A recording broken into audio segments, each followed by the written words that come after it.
मैं डॉक्टर जनार्दन यादव, पशु चिकित्सा अधिकारी चोचकपुर, अपने विभाग की योजनाओं के बारे में बताना चाहूँगा। जैसे हमारे विभाग में कुछ महत्वपूर्ण योजनाएं चल रही हैं, उसमें एक सबसे महत्वपूर्ण योजना है जोखिम प्रबंधन। अभी तक आप लोग जैसे कभी किसी के गांव में कोई पशु मर जाता था तो उस ग्राम के जो है ग्राम प्रधान जी या कोई भी जनप्रतिनिधि हम लोगों से संपर्क करते थे कि डॉक्टर साहब ये पशुपालक जो है गरीब है, कमजोर है, इसका पशु मर गया है, इसे कुछ सरकारी अनुदान मिल जाए। उस दौरान हम लोग कह देते थे कि नहीं, हमारे पास कोई ऐसी व्यवस्था नहीं है जिससे मैं उस पशुपालक की मदद कर सकते हैं। इस चीज को ध्यान में रखते हुए हमारी सरकार एक बीमा योजना लाई है। यदि पशुपालक अपने पशुओं का बीमा करवा लेता है और उस दौरान यदि उसका पशु मर जाता है तो बीमा कंपनी उस पशुपालक के खाते में जितने का उस पशु का बीमा किया गया रहेगा उसके खाते में 1 से 2 महीने के अंदर भुगतान कर देगी।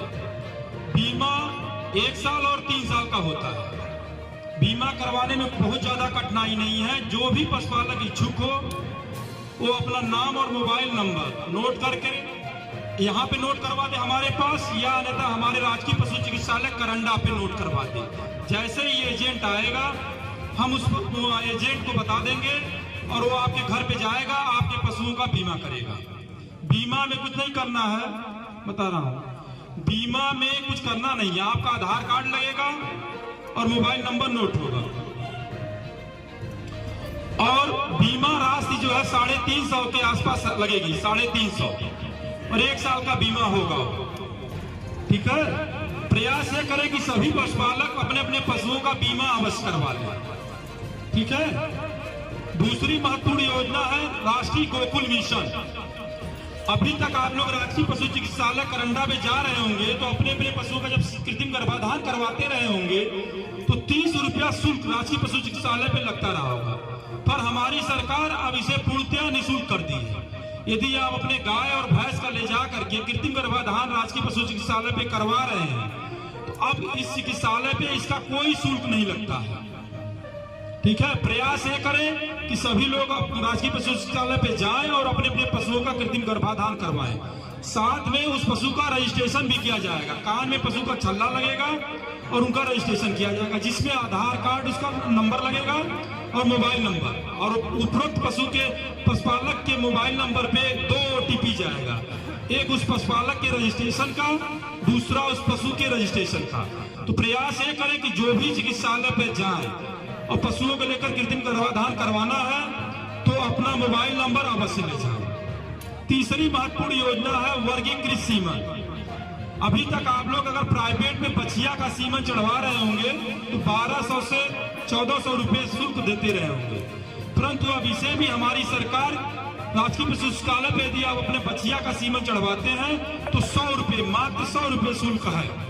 तो सभी पशुपालकों से निवेदन है कि आप अपने पशुओं को पशु चिकित्सालय पे ले जाएं और बछिया का सीमन चढ़वाएं। इससे एक फायदा ये भी होगा, क्योंकि अभी आप लोग देखे होंगे कि आपके यहाँ निराश्रित गोवंश की समस्याएं आ रही हैं, और निराश्रित गोवंश की समस्याएं अगर पशुपालक उसमें सहयोग नहीं किया करेगा तो उससे निजात नहीं पा सकते। क्योंकि कोई भी गौशाला किसी भी ग्राम सभा में बनेगी तो उसकी एक कैपेसिटी होती है, 100, 50, 150, 400 हो सकती है, परंतु ये कैपेसिटी किसी न किसी दिन भरी जा सकती है। अब उसके बाद भी जो है बाछा पैदा होगा। अगर हमारे पशुपालक इसमें सहयोग करेंगे और गायों में बछिया का ही सीमन चढ़वाएंगे तो हो सकता है कि 3, 4, 5 महीनों के अंतराल पे हमें बाछा कम देखने को मिलेंगे और हम निराश्रित गोवंश की समस्या से भी निजात पा जाएंगे। तो सभी पशुपालकों से निवेदन है कि बछिया का ही सीमन चढ़वाएं गायों में, और उसमें साथ साथ में रजिस्ट्रेशन भी किया जाएगा। चौथी महत्वपूर्ण योजना है KCC।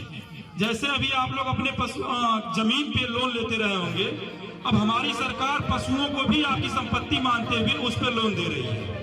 उसमें कुछ नहीं करना है, 4 पन्ने का फार्म होता है, जो फार्म हमारे राजकीय पशु चिकित्सालय पे उपलब्ध है। आप अपना आधार कार्ड और बैंक पासबुक की फोटोकॉपी और एक फोटोग्राफ ले जा करके वहाँ पे तुरंत फार्म भर देंगे। उसमें एक फार्म ये भी है कि ग्राम प्रधान जी से प्रमाणित करवाना होगा कि आपके पास 2 या 4 पशु रखने पर जगह है, क्योंकि हो सकता है आपके पास जगह न हो, आप फार्म डाल दें तो आपका मान्य नहीं होगा। उस फार्म को जमा करके हमारे राष्ट्रीय पशु चिकित्सालय पर जमा कर देंगे और वह फार्म हम लोग अपने जो है ऑफिस में जमा कर देंगे विकास भवन में।